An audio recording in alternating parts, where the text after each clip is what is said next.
BPSC special कड़ी कर रहे हैं हम लोग और आज पूरे दिन हम लोग करेंगे बिहार के स्पेशल कंटेंट को कवर करेंगे। इस वीडियो में हम लोग बिहार से एक टॉपिक है चंपारण सत्याग्रह, जिससे प्रायः प्रश्न पूछे जाते हैं, उससे प्रारंभ करते हैं।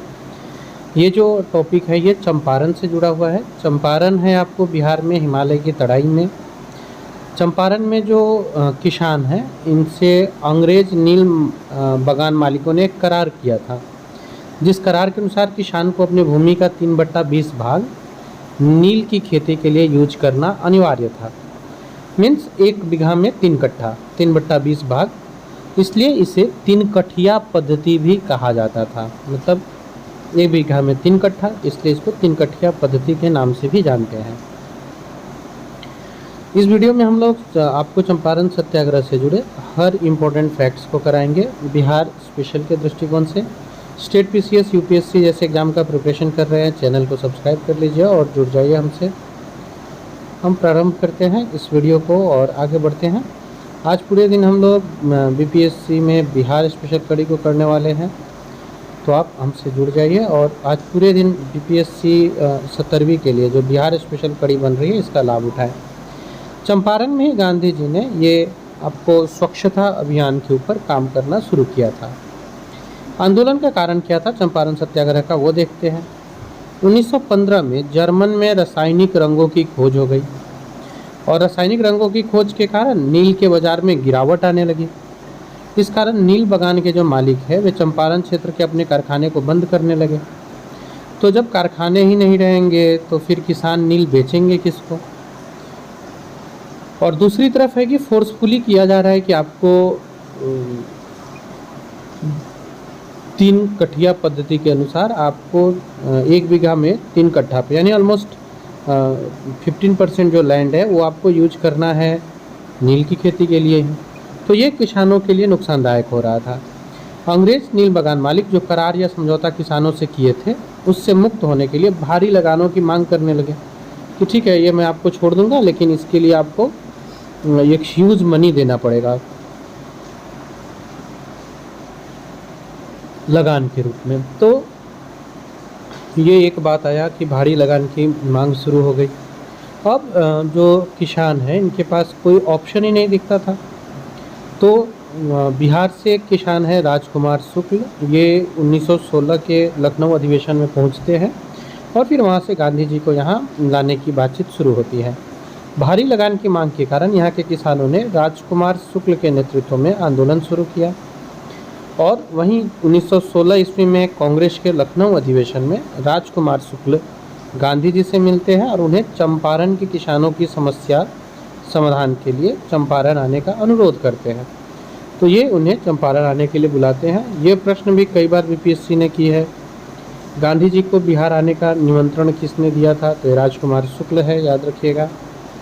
लखनऊ अधिवेशन जो 1916 में हुआ, इसी अधिवेशन में।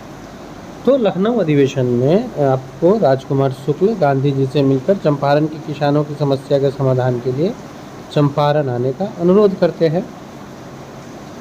चंपारण आते हैं और इन्हीं के अनुरोध पर महात्मा गांधी चंपारण भी आते हैं। महात्मा गांधी 10 अप्रैल 1917 को बिहार आए थे। पटना से बापू अगले दिन मुजफ्फरपुर पहुंचे थे, जहां पर डॉक्टर राजेंद्र प्रसाद से इनकी पहली मुलाकात हुई थी। और यहाँ तक आपको शुक्ल जी, राजकुमार शुक्ल, वो गांधी जी के साथ थे। जब यहाँ पे इनकी मुलाकात हो जाती है 10 अप्रैल 1917 को राजेंद्र प्रसाद से, इसके बाद राजकुमार शुक्ल अपने गांव के लिए प्रस्थान करते हैं, क्योंकि उन्हें यहाँ आके मैनेजमेंट करना होता है गांधी जी के आने से पहले। तो वो उस मैनेजमेंट के लिए अपने गांव आ जाते हैं और यहाँ पे राजेंद्र प्रसाद अब यहाँ से गांधी जी के साथ आगे पूरे सफ़र में बने रहते हैं। महात्मा गांधी कमिश्नर से मिलने के लिए जाते हैं, जहां इनको इजाज़त नहीं दिया जाता है और इसके बावजूद वे ट्रेन से चंपारण की धरती पर यहाँ जब पहुँचते हैं, वो डेट है 15 अप्रैल 1917। चंपारण की धरती पर गांधी जी ने जो कदम रखे 15 अप्रैल 1917 है। 22 अप्रैल 1917 को गांधी जी बेतिया पहुँचते हैं। यहाँ हजारीमल धर्मशाला जो है बेतिया का, यहाँ पे पहुँचते हैं। गांधी जी यहाँ आने के लिए कलकत्ता से निकले हैं और पटना, मुजफ्फरपुर और वहाँ से मोतिहारी होते हुए बेतिया पहुँचे थे। यहाँ बेतिया के पास ही मुरली भितहरवा है, जहाँ जाकर के वो स्टे किए थे। और एक इंटरेस्टिंग फैक्ट ये भी है कि ये यहाँ आने के बाद संत राउत जी के घर पे स्टे किए हुए थे। तो राजकुमार शुक्ल जी मैनेजमेंट कर रहे थे। गांधी जी कलकत्ता से पटना, मुजफ्फरपुर और वहाँ से मोतिहारी पहुँचे थे। उस समय में चंपारण दोनों एक ही था, पूर्वी चंपारण पश्चिमी चंपारण ऐसे डिवाइडेड नहीं था, तो इसलिए आपको वो मोतिहारी कहने का अर्थ चंपारण से है। और जब वो बेतिया पहुँचते हैं, मीन्स वर्तमान पश्चिमी चंपारण, तो यहाँ वो हजारीमल धर्मशाला में स्टे करते हैं। गांधी जी ने लगभग इस दौरान 8,000 किसानों से वार्ता की और पटना में गांधी जी मजहरुल हक से मिलते हैं। आगे चल के वो होम रूल आंदोलन के बहुत अच्छे नेता हैं, इनके ऊपर भी हम लोग बात करेंगे। बगान मालिक संघ के सचिव जेम्स विलियम से मिले और इसके आगे की कहानी अगले वीडियो में देखेंगे, जिसमें चंपारण सत्याग्रह को मैं फुली बताऊंगा आज ही।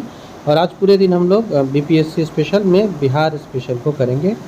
एक इम्पोर्टेंट सूचना ये है कि नवरात्रि सेल के अवसर पे हम लोग बीपीएससी 17वीं के लिए जो मॉक टेस्ट है वो बहुत कम शुल्क पे उपलब्ध करा रहे हैं, और आप इसको